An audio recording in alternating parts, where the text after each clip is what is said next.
soft power is an expression of their identity. It's not only how they want to portray themselves, but how they are perceived around the world. That whatever reconciliation or middle ground there is between how you want to be seen and how you are seen is probably a good working definition of soft power. And it matters a lot because we have 200 countries in the world.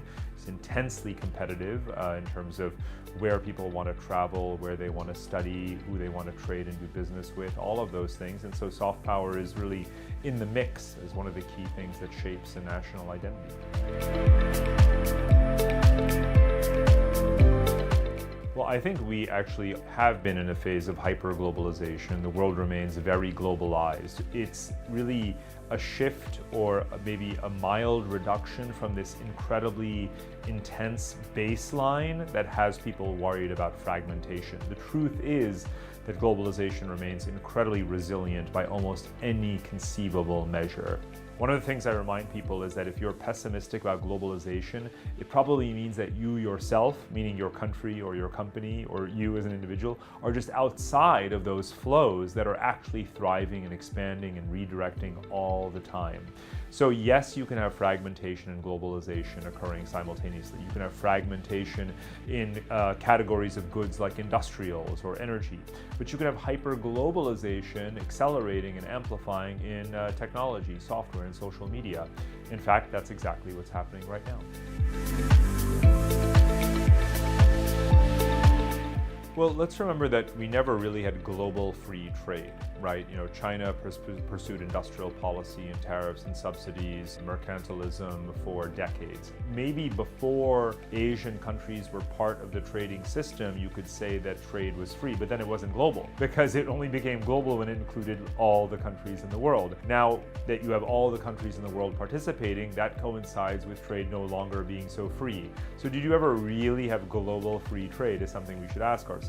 What you have now is countries optimizing, calibrating, seeking to make the most or get the most out of the global trading system or their particular relationships. And quite frankly, that is okay. Because if countries didn't have certain industrial policies, subsidies, ways that would guarantee that their own people benefit, they wouldn't support globalization and global free trade in the first place. So what we're really looking for is some kind of happy medium, some kind of moderation. There isn't going to be one answer to that. There's an American answer where they'll say, okay, we are satisfied now. We are buying more of our own steel. We're making more of our own cars and appliances and so on and so forth. For other countries, there'll be a different answer. It is, we are creating enough jobs. We are diversifying sufficiently, right? We're bringing in skills and technology. So again, it will never settle into one final position. It will always be evolving. And I think that's part of what globalization is a perpetual negotiation. They're thinking about the Western economy. They're thinking about their own very slow growth economies. The fact is that if you do treat the world as a totality, one human civilization with many component nations and economies, Asia is matter-of-factly the preponderant share of the entire global system. Again, economically in terms of GDP, in terms of trade and demographics, and all of the momentum is with Asia as well. All of the world's fastest growing economies are in Asia.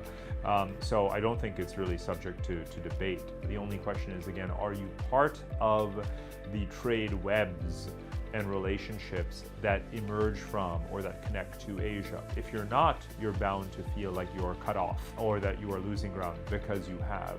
And this is not about kind of Asian triumphalism, right? This is just a statement of fact. And it doesn't mean that it is zero sum by any means, right? Because globalization almost by definition is supposed to be a tide that lifts all boats. So if you really believe strongly in global trade, in free trade, in globalization, and in aggregate prosperity, then you should just want to be more connected to what's happening in Asia.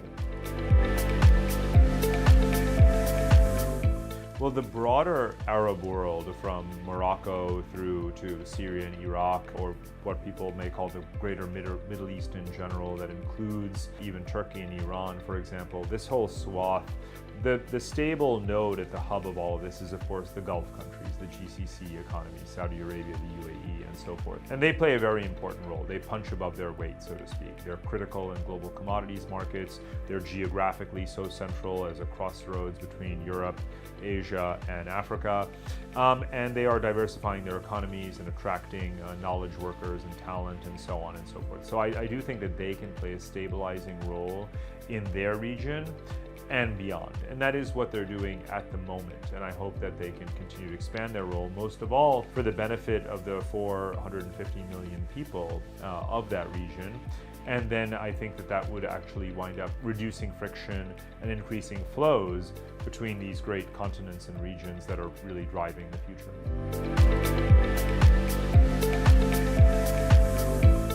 What Africa needs to do for Africa is to bring down internal borders, to harmonize its trade laws, to have more free mobility of people and capital, to invest more in infrastructure and primary sector commodities, agriculture, minerals, to do all of those things effectively, efficiently, non-corrupt, with savings and investment redirected towards social and other infrastructure. That's the laundry list, 1 through 50. Right? And none of those things are necessarily contingent on global trade dynamics. Some of them are, of course. Africa is dependent on exports, but what Africa exports is necessary. So it's more about getting those things right, and if Africa does those things, then it will be a more important player and pillar of the future world economy.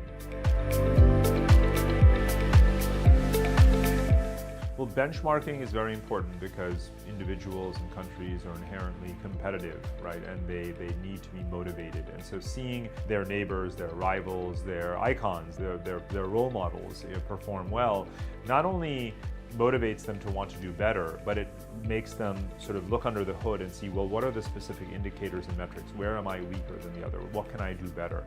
And most importantly, they serve as a learning network. So whether it's an event or whether it's index itself, the knowledge generated and consolidated in these indices ripples outward, and it teaches countries, their leaders, their policymakers, their technocrats, what they can do better. So I think, generally speaking, I'm very in favor of these kinds of benchmarks because they really do promote, let's say, best practices.